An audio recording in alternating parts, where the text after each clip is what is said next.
పాజిటివ్‌గా వచ్చింది. At the same time clear indication ఏంటంటే మార్కెట్ కంప్లీట్‌గా పైకి వెళ్తుందని క్లియర్ ఇండికేషన్ ఇచ్చిందనమాట. సో, ఎప్పుడైతే క్లియర్ ఇండికేషన్ ఇచ్చిందో ఇక్కడ నేను కాల్ ఆప్షన్ ప్లాన్ చేసుకున్నాను. బట్ అన్‌ఫార్చునేట్‌లీ స్టాప్ లాస్ అయితే ట్రిగ్గర్ అయింది. ఎప్పుడైతే స్టాప్ లాస్ అయితే ట్రిగ్గర్ అయిందో మార్కెట్‌లో నేను ఇక వెయిట్ చేశాననమాట. మార్కెట్ ఇదే రేంజ్‌లో కన్సల్టేషన్ అయ్యే ఛాన్స్ ఎక్కువుందని.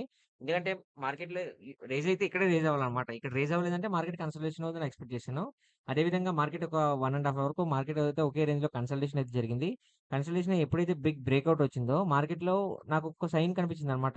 ఇంకా మార్కెట్ ఫాలో అవుతుందేమో అని. సో, కన్ఫర్మేషన్ కోసం వెయిట్ చేశాను. ఎప్పుడైతే మార్కెట్‌లో ఇక్కడ పాజిటివ్ క్యాండిల్ వచ్చిందో, సో, వెయిట్ చేశాననమాట. మళ్ళీ ఇక్కడ కూడా కన్సల్టేషన్ అయ్యే ఛాన్సెస్ ఎక్కువుందా అని. సో, ఎప్పుడైతే మార్కెట్ ఇక్కడ హ్యూజ్‌గా ఫాల్ అయిందో, ఇక్కడ మనకు క్లియర్ ఇండికేషన్ ఏంటంటే మార్కెట్ ఇంకా ఫాలో అవుతుంది. సో, దాన్ని బేస్ చేసుకొని ఇక్కడ నేను పుట్ ఆప్షన్‌ని ప్లాన్ చేసుకున్నాను. సక్సెస్‌ఫుల్‌గా అయితే క్యాప్చర్ చేసుకున్నాను.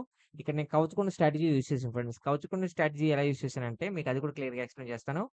యాక్చువల్లీ ఇక్కడ నేను 3 లాట్స్‌తో తీసుకున్నాను. ప్రీమియం వచ్చేసి 300